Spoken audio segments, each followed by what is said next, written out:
we want to start with the basics. It's not, this part of editing for music videos isn't different than editing a short film, documentary, anything else. And it's about setting up your project. So you have all your footage and you want to make sure that you're putting things into the proper files. So you're going to have like an export, footage, project, and scratch to start. But as you get as things get more complicated, you might have, your stills, you might have music, things like that you want to separate out. But it's important to, when you open a project in Premiere and create a new project, that you put into your project folder and you make sure you set all your scratch disks to the same place in the scratch folder. And that's where you put all your footage. So that's going to allow you also to, what I recommend especially is editing on a hard drive, so you can take your footage with you from computer to computer and not be worried that, oh, all my scratch is on this one computer. So then when it shows up, you get that scary like media not found image.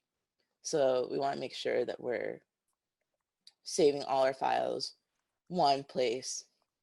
And ideally that place is on a hard drive. Yeah, if you can see here, this is that media pending, a very scary image that you get if you don't create your scratch disk in a proper manner.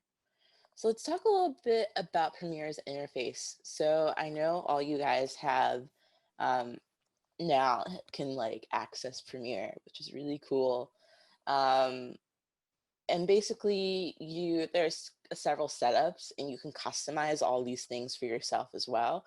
But you basically have a few windows that you can work with while working on a project. So you have your effects controls, and you can see as I'm pointing here, like on the right side. And that's when you're in, I also want to point out, this is like when you're in an editing setup. You can be in a assembly, which simplifies this a little bit more, and it's really useful if you're just like linking audio and making files, or just trying to organize your project files. But let's just say we're just editing, so we have our effects over here. We have the source, and that's where the video is actually coming from. So when you're like double click the clip, it's going to come up in the source window.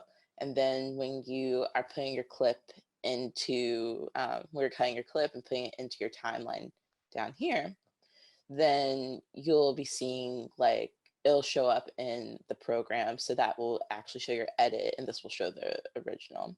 Source is original, program is the edit, if that's works for you.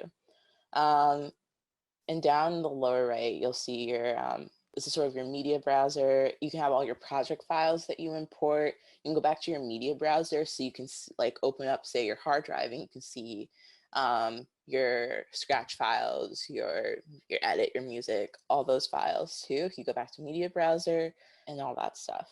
And then we have our timelines. So there's a lot you can do here. You have the top line is your video, bottom line, audio, and you can create multiple tracks and you can create layers, which is really awesome. And there are a lot of like cool things you can do within your timeline that can really help you in your editing process. So you can like say, I definitely like this edit for this section. You can say, let me just lock video 1, but I might want to try something else. So you can like play on video 2, or you can like say, I don't want to see like the video 1 track. I'm trying something new at the top. You can turn it off. And then just look at the new edit on video 2. So that's like really cool. Or you can layer them and you can make images like different levels of like transparent and opaque. There are lots of things you can do within your timeline. But just so you know a few things, here's your playhead. And this is where you'll be like doing a lot of your movement. You can move your playhead with the keys, and the default is that it latches on to all your cuts.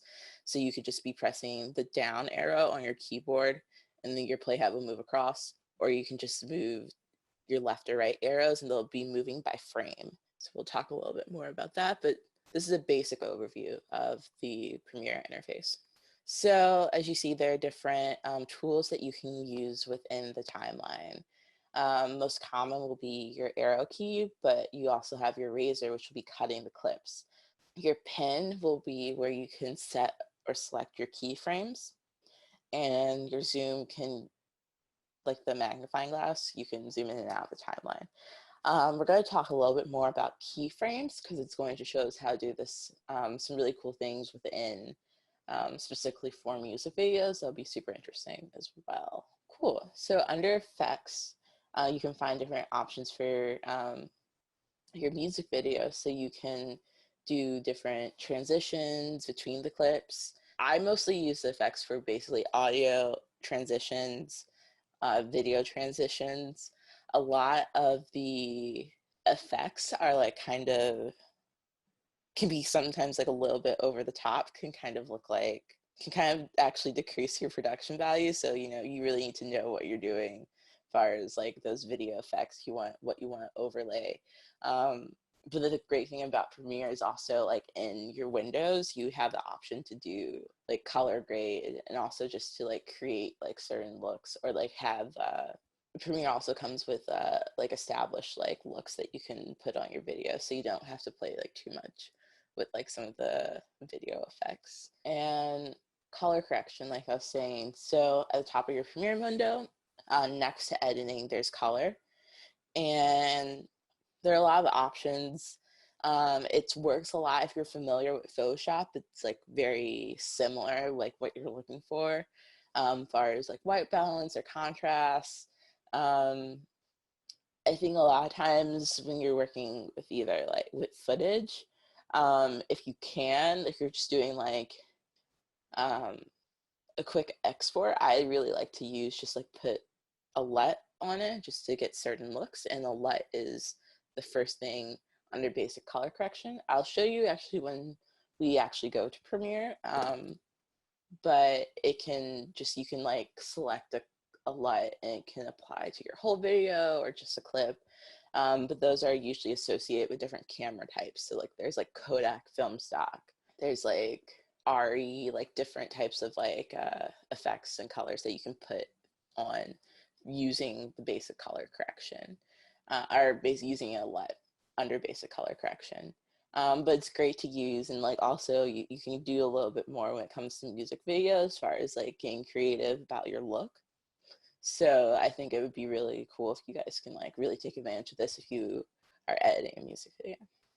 Great, so let's talk about audio. Audio is important in the same way that footage is, and you can bring it into your timeline, and if you zoom in enough, you can see the waveform. If it's too small, you won't be able to see that, so just a quick note. And you can use the pen tool to create these points within a song, and that can be like, you can take out sound, you can change the levels, but the great thing about doing a music video is the artist you're working with is sending you like a high quality file of the sound, so you're not doing any editing in music or for the sound, but you could be marking some places with keyframes that you might want to note as you're putting the images together to fit with the music.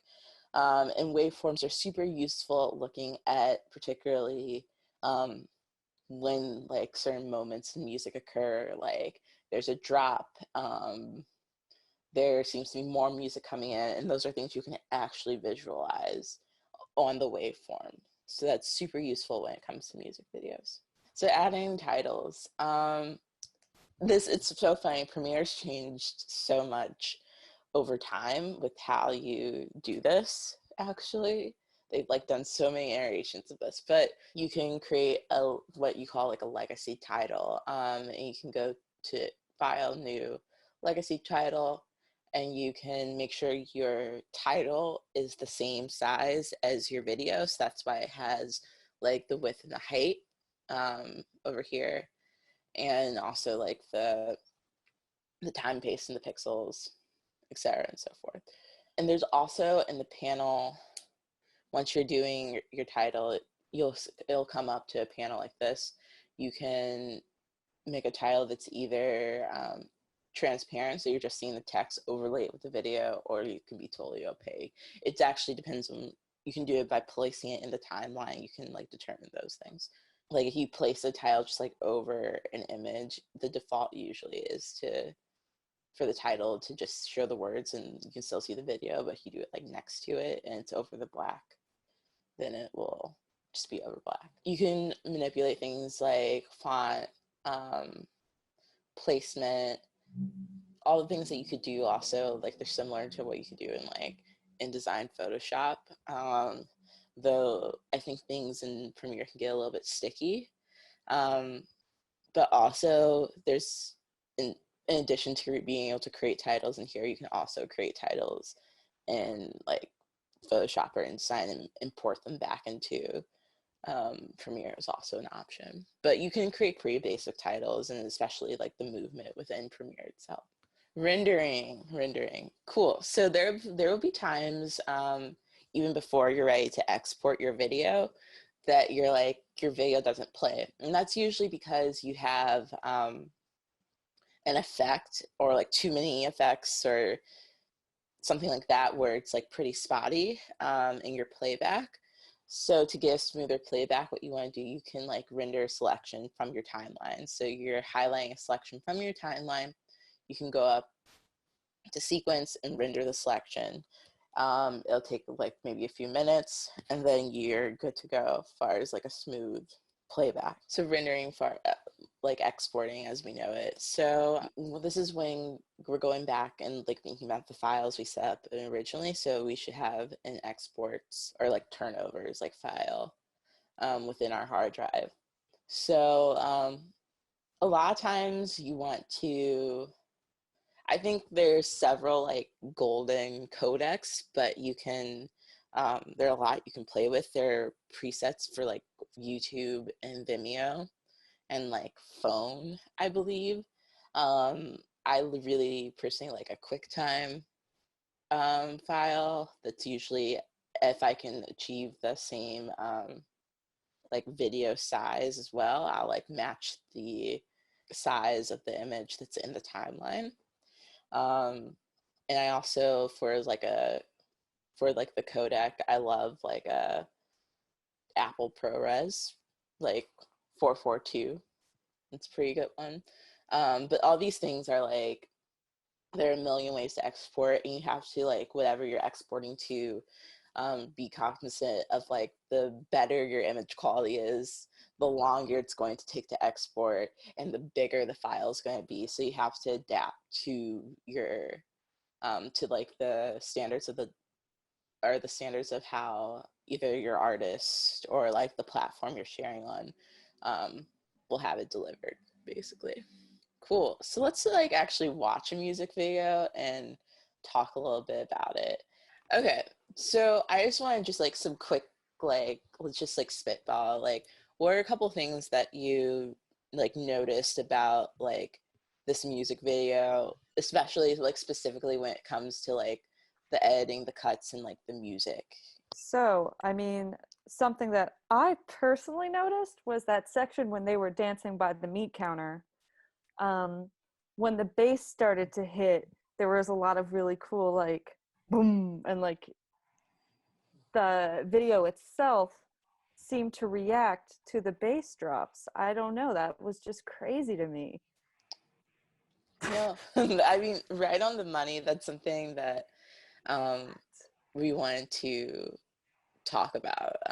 So I'm going to go back to that point in the video, and something that I feel like they do is use like a lot in like music videos for hip hop and also like dance videos. Like you ever see those like people in a studio, like the big group, but they're like doing like a routine to a popular song, but like there's a lot of interesting camera work, even though it's like in a studio, but they always do that like bass, it's like a bass beat, like matching the image and the sound. I think it's like a great way when like a great time when like video and like the sound and like the image are like very much like linked within Yeah. like a music video. Those are like particular moments where we have this like, you know, this actual visual cue for the song. So yeah, cool. So now I'm going to actually just go into Premiere for 1 second. Yeah, so this is a music video I directed and edited, but like now it's sort of like it's in a limbo because the artist changed the song because it was too painful. So it's like all this like really specific footage, and I don't know. We don't know what we're doing now. I just want to talk to you a little bit about like how I did it. It's a little bit like also like free form too. But for this is like, this is like beach rock. I'll play you like a little bit of it, but so I didn't really like use like any of those like bass effects, which I'm going to show you in a little bit on the keyframes, but I'll show you how to do it anyway. And more so, I want to show you kind of like where there are changes in music. I like specifically cut in those places, and just like any other like Premiere questions that you have, also here for that. But I'll show you the first like a little bit of it. It's like very much like a, yeah, sort of beach rocky song. Anyways, here it is. And also I'm in the editing mode, but I don't have any, I'm not like touching any of my source clips, so there's nothing in this window. I just wanted to point out. And you can like arrange this anyway, like I said. You have lots of options within Premiere itself. But here we go.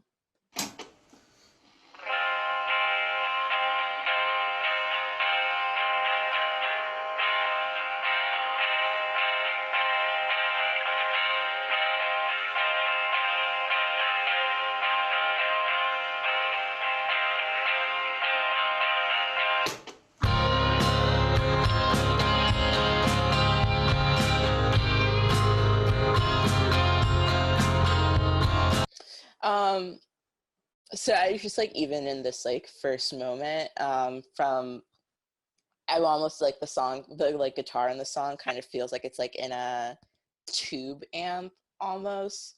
It's very like isolated sounding. Like we hear it like there, and towards like in the actual part of the song, it's a lot fuller, like here. Lots more layered instruments. So in that moment, from that transition in the song, here's like, you can see really large, this like waveform right here.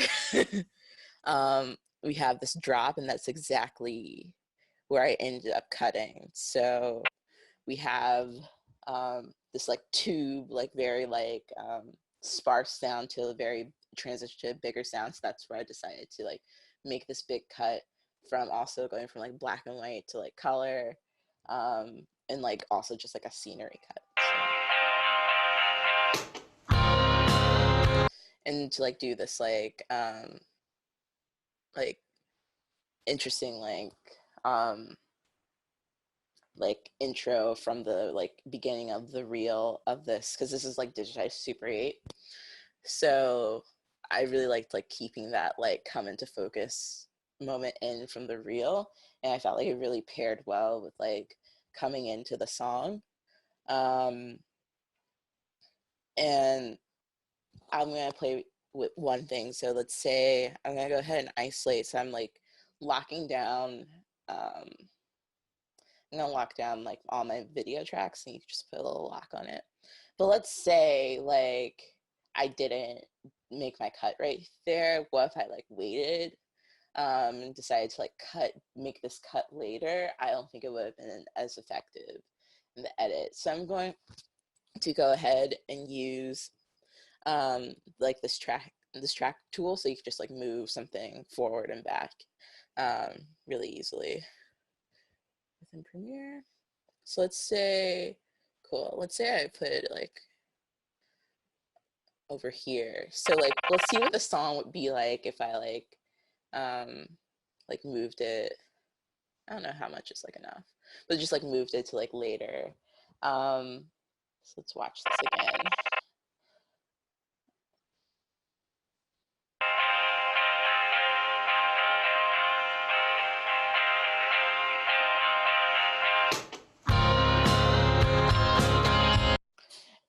So like in that move, I wasn't necessarily cutting on that like musical transition. So I feel like it was a little bit less effective because it's like that musical change happened when it was on the same clip, and that like lessened the effectiveness like of that particular move um, in the song. So I think that's something definitely to keep in mind with music videos. I also want to go actually um, back to the PowerPoint really quickly before we talk a little bit about that Lil Nas X video and the keyframes. I just want to explain them really quick before we do it. That's cool. Using keyframes. So I would think of keyframes. The way I actually think of keyframes, it's just like plot points. Like remember if you're in like algebra or geometry and making graphs, they kind of function in a similar way. And what I'm saying this is like they can mark like motion, like changes in like velocity, acceleration, like points in time. You can also use points to graph like a shape, depending on your equation, but it's sort of functioning in a similar way, I think. Sorry, I wasn't showing you this, but I was thinking like keyframes like function in a similar way actually to how they do like plot points and like when you're graphing, and they can track like motion throughout time. So you can use keyframes like for music, for mass, but the particular like heartbeat thing, like bass effect I'm going to show you, you're going to be looking at motion, position, and scale. I like to like put down keyframes for like position just to like have a good idea, so all my like points can like link and like graph onto something when I'm messing with scale. I'm just going to show you, but I think this will be like it's a lot clearer seeing or and doing rather than just like explaining, but I just wanted to explain it really quickly. So we're back to Premiere, and I'm going to use like footage from this music video to do this effect, but it's not really that kind of music video. But I'm going to show you the basic concept of doing that type of like effect. I'm going to go ahead and mute this. Just so like when you're scrubbing, sometimes it's like it could be like irritating. So yeah, this is what I actually was using yesterday. So this is actually the source image has now like come up. And so I'm gonna go into effects control. I was actually playing with this yesterday. But the concept of doing that, making that kind of like heartbeat thing is just like making like a change in the image. So saying you increase your, very quickly, you increase your image. You can increase your image by like say like 10%, 5%, and back down to the original size like really quickly. And then that's what like creates that sort of like heartbeat effect. But I'm actually gonna go ahead and like delete these points that I made for now. Instead of me doing it, I'm just gonna like talk you through it, and I'm gonna give just like my screen control to Amy. Are you ready? Doesn't matter. Sure. Okay. Sure. Okay. So I just want you just like using the keyframes. I want you to like increase the size of this image and bring it back down throughout the clip. So I think what I want you to first do, are you in control? Can you move the mouse? Can you move my mouse? Yeah, you're doing it. Okay, you're I in control. am. You're in All right. control. So can we go ahead and make sure the playhead is at the beginning of the clip? What? So The let's like, playhead is at the beginning of the clip. Yeah, so just make sure you have this all the way over to, you can do it here or you can do it here. Like Or this? sorry that I said that, like you could see. You could do it using your arrow keys once you click a clip, or you can do it within the effects control. Okay. So So I'm so lost. I'm so sorry. What? no. Okay. So let's say we're gonna do, this is the clip we're gonna select. I'm using my arrow key to go to make Mm-hmm. sure I'm at the very beginning of this clip. Okay. So say I'm going to put down some keyframes right here just to mark my starting point.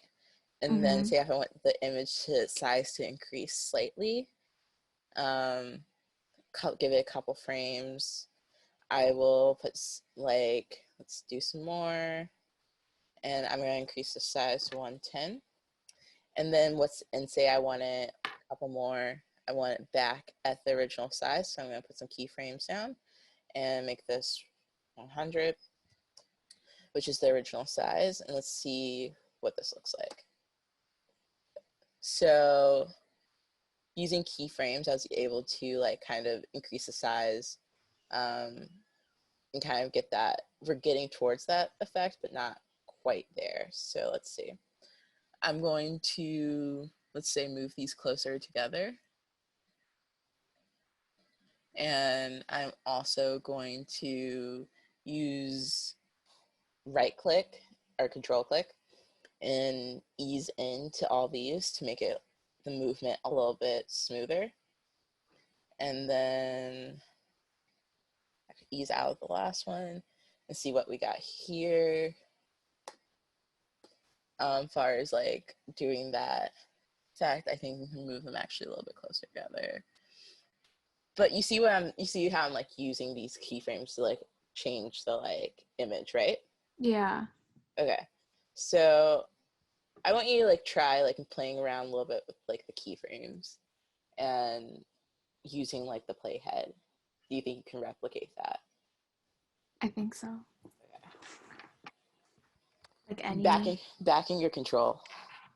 Okay. So like anyone or just like. Any, yeah, go. You can scrub through, look at any clip. And while Amy is playing around with this, does everyone understand what a keyframe is? Just write yes or no in the chat. Um, just want to make sure. Okay, we got a yes. But the keyframe, is it? It's like a point in time, right? Yes, Yes. exactly that. A point in time where you're adding some kind of change or marking something, though not necessarily a marker, because that's something else that you can add in Premiere. But typically a keyframe is marking either like as you can see in the effects panel that Amy has pulled up right now, all those little stopwatches next to position, next to scale, next to rotation, next to anchor point. Those are creating the option of adding a keyframe feature. Does that make sense? And it's a stopwatch because you're exactly right, Adi. That was a point in time.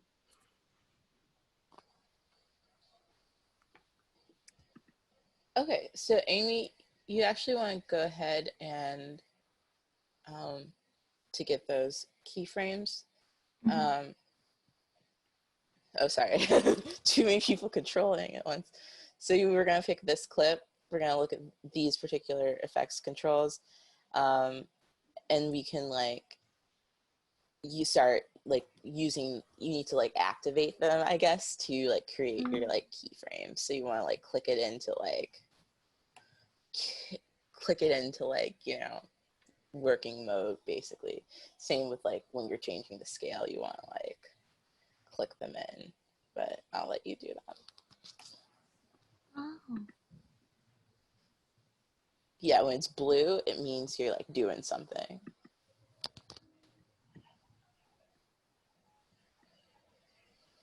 Oh, okay. You And can click, then yeah, exactly. yeah, I'm just gonna do some random thing because I don't know what I'm doing, but at the same time, I do know what I'm doing. I mean, that's how editing works.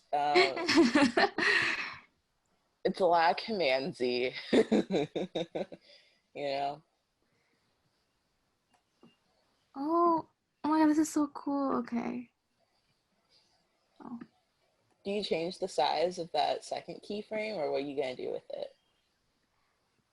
I was kind of like wanted to like make in and out, in and out, in and out, kind of like that. Okay. Like make it bigger, make it smaller, make it bigger. Mm-hmm. Oh.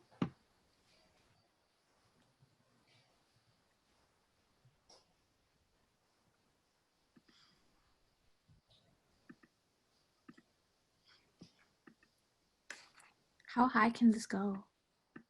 I think like pretty high. I don't know what it actually maxes out at. I've seen it in the 200s before. I'm trying to think. It can get quite large. Yeah, I wonder what it maxes out. You can actually drag the number as well if you hover over a number. So just bring your mouse and hover over 190 if you're interested in seeing what it maxes out at. Just instead of clicking, just hover and you'll see. Yeah, actually, you know what? Yeah, so then just click, don't, And pull. and pull. Oh, Oh. well, sometimes it's finicky. So much of Premiere is hovering. Hovering with your mouse. I'm going to mute myself again. Guys, you're allowed to talk in the chat, by the way. It shouldn't just be me like shouting at a wall. You can be like, cool, or huh? Anyways, I'm muting myself again. Okay.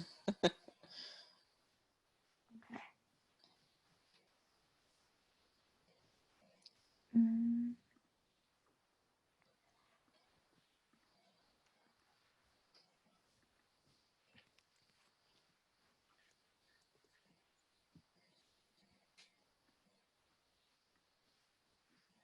Yeah, I'm good. Okay, let's go ahead and play this clip and see what happens.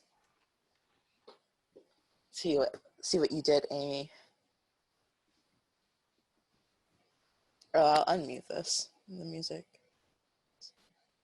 Okay.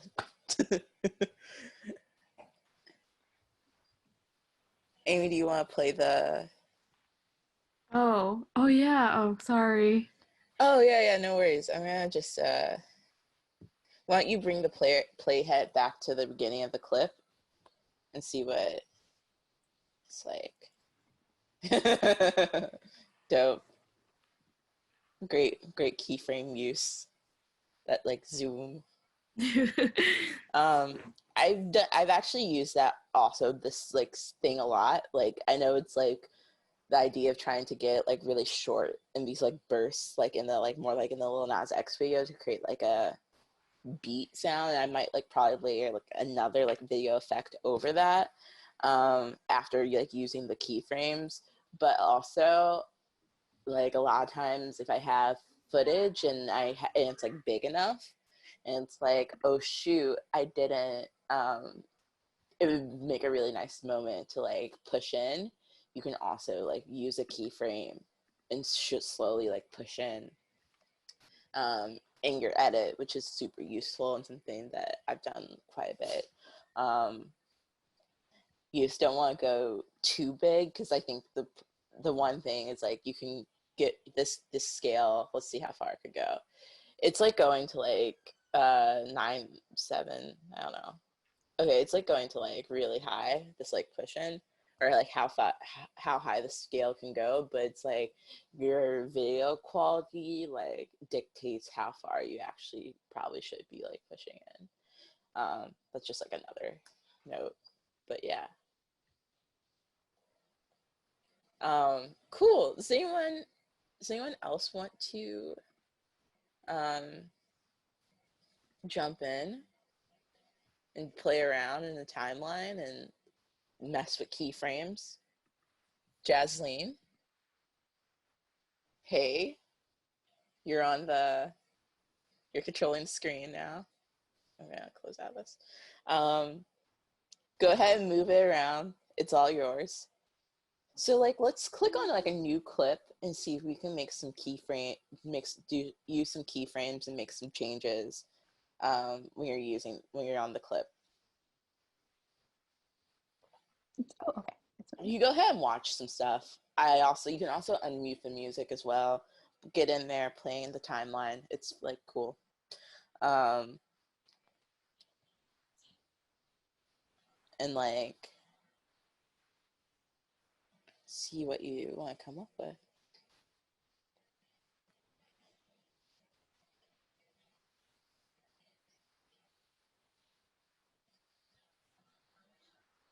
How do you move is it down here?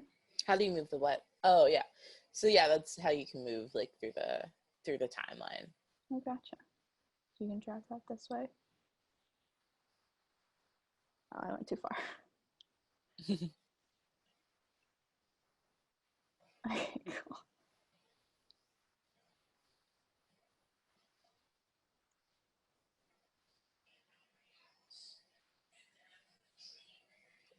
Also, yeah, there on those clips, some of those clips I did some reversals or like some like I reversed the clip in some of those if it looks weird.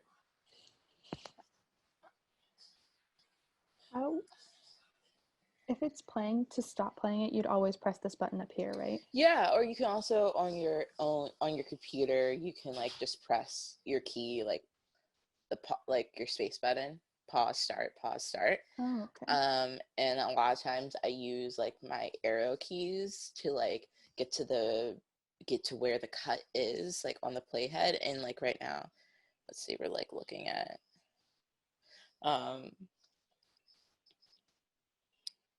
we weren't seeing like the whole of like the video footage.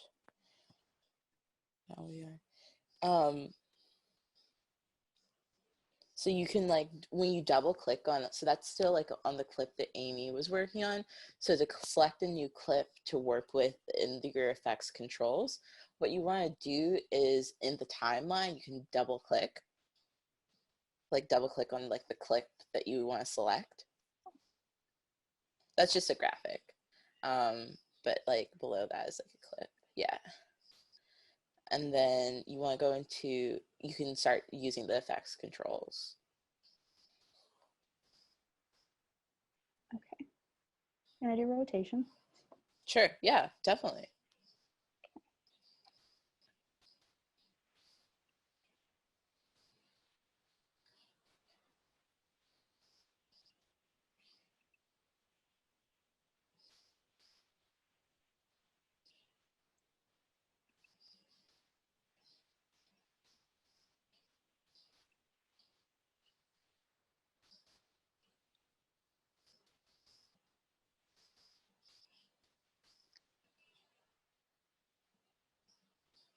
I am not sure what this will do. That's cool. Let's play the whole thing. Let's see what it's gonna be when you're done, of course.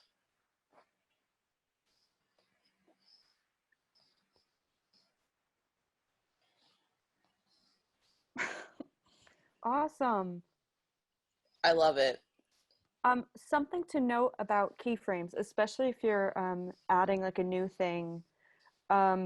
If you want it to start at its original position, you're actually just going to have to make a keyframe, let's say like right at the first frame of the clip, so right at the beginning of it. So yeah, you can just use your up arrow key and it can get you to the like very start of the clip. Yeah. And I can just like throw in like my the position right here and say for this I'm gonna put a keyframe down and say if I want it to start here, just do 0. So it's like that. And those like whirly arrows at the very end, the round ones, those are resets. So if you're ever like you did something and it's like, I don't know why I did that. I don't want it to be doing all that crazy stuff. I just want it to be back where it was. Just press that reset button and it'll set the keyframe to its original value. Okay, cool.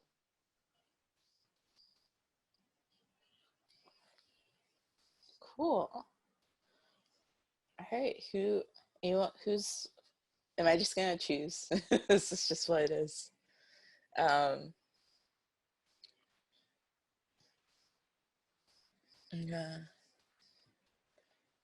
Jasmine, I'm gonna abort your control. Who is in here? Eloise, you're on. Yes. Can you hear me? Yeah.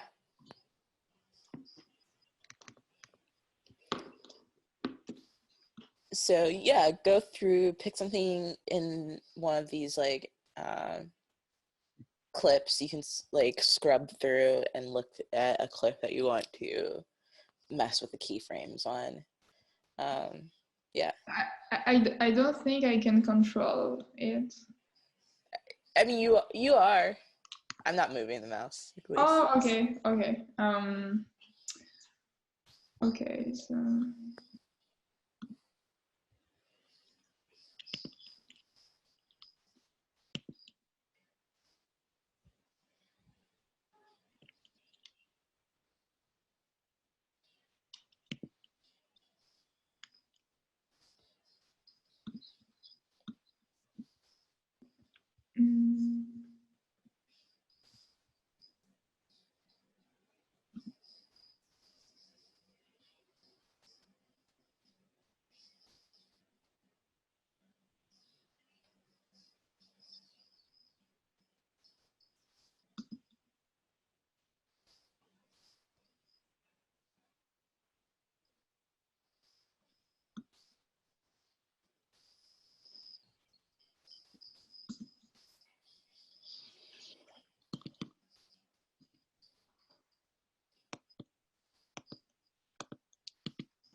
While Eloise is working on this, does anyone have any questions, comments, or concerns? Everyone's having a decent Friday otherwise?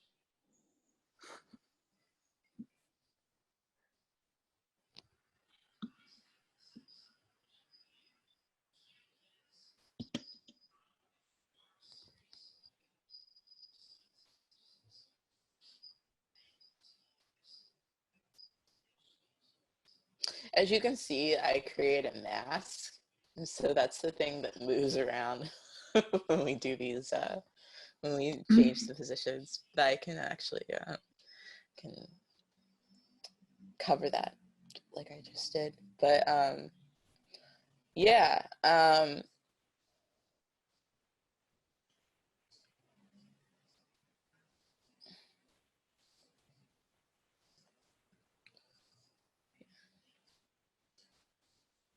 I guess let me explain the reason I did that. I felt like the white. A lot of people, when you look at different Super 8s, like a lot of companies will actually cover that. That's like that pull through space in the reel, and a lot of companies will cover that. And the people who digitized mine like didn't do that, so I like created a mask. So I felt like it was like a little too like distracting. But I still like that like a little bit of it. So like I just like created that what's usually like covering the footage a little bit. But yeah, that's also something I use did keyframes and create a mask for. You can do anything if you're wondering.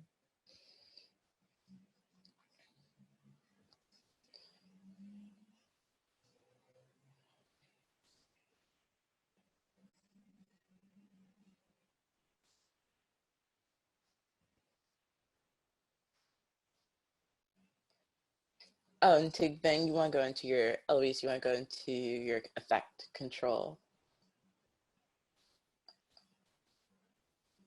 Nice.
Can I play it now? Yeah. Okay. See what we're doing.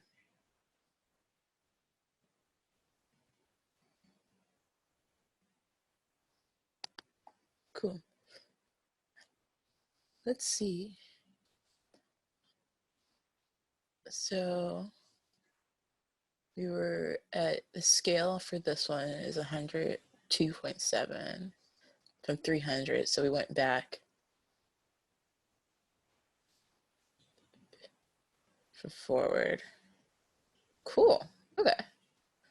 That works. I think like also I like to always make sure like I'm coming back to zero, that like it's true zero. I'm gonna actually go ahead and delete that second one.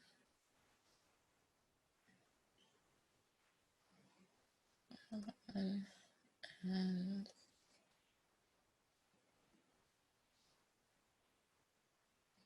move it back down to 100. Okay, fine. I was like, these arrows aren't as working as like I want them to. But yeah. And if any of you guys have trouble finding that or a bit confused, you can always email us. That's mediacenter@barnard.edu. And we can help you get access to that information. And also, we thank you for bearing with us for our like first Zoom tutorial. And we really hope you guys during this time like keep making stuff, even on your own, like on your cell phone. And Ruby, do we have a survey for them? We do. So because obviously our programming has changed drastically just because of this move, we are sending out a survey for anyone who's interested. If you could let us know what kind of programming you're looking for, here is that link. Additionally, if any of you guys this is our first Zoom workshop, so thank you all for being here. And like Jocelyn said, thank you all for bearing with us. If you had feedback for us or anything you think would we could try to incorporate more into these workshops or change now that, again, we're getting used to the online thing, send that over to mediacenter@barnard.edu so we can make sure that we are making these Zoom workshops as entertaining and as engaging as they can be. But please do fill out that survey if you get the chance and give us that feedback. And yeah, and shoot us an email with any like additional like Premiere stuff. We focused a lot just like on like making keyframes today. because that's neglected, but also music videos are a place where you can get pretty creative in the editing, so you'll have like more reason to like use them when you are like toggling with the sizes and effects. But like any other question for like whatever you're making, or like if it's like importing cell phone footage into Premiere, things like that, as you continue on like making stuff and learning about stuff, please let us know if we can be of any help. Well, if that's it, if that's you guys feel like, that was enough workshopping for you, then I think we'll call it. Thank you guys so much for participating. And if you can, like I said, please fill out that survey. Please send out. Thank you, Amy, for doing such a great job with your keyframes. Thank you, Evelina. Thank you, Eloise. Oh, I feel so weird. I'm like chatting everyone out. This is like a live stream. Yeah, thank you, Jasleen. Thank you, everyone who was here and then left too. Yeah. Yeah, so we hopefully will see you guys soon, and we have a ton of other things that we're trying to do as well for media making beyond this workshop. So yeah, stay tuned and stay safe, stay healthy, guys. Thank you so much for being here today. All right. Thank you so much.